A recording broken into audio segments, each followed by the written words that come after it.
One side of your earbuds just went silent again. Annoying, right? But don't rush to throw them away yet. 70% of the time, it's a small issue you can fix yourself. It's one of the most common problems in Nigeria. Your left or right earbud stops playing. You think it's spoiled, but most times it's dust, imbalance, or connection issues. Step 1. Clean your earbuds properly. Dust and earwax often block the mesh. Use a dry soft brush or a cotton swab slightly dampened with alcohol. Avoid blowing air directly. Moisture can damage it further. Step 2. Forget and repair the earbuds. Go to your phone's Bluetooth settings, remove, forget the earbuds, then pair them again. Sometimes, one earbud loses sync with the other. Step 3. Check battery levels. Some earbuds stop sending sound to one side when the battery is low on that unit. Fully charge both sides before testing. Step 4. Reset the earbuds.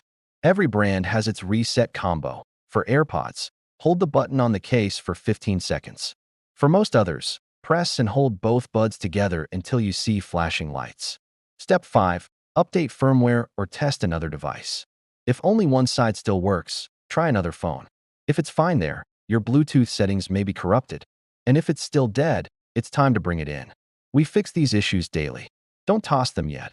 Bring your AirPods or earbuds to Bemi Gadgets for quick diagnosis and repair. We sell originals too, with warranty.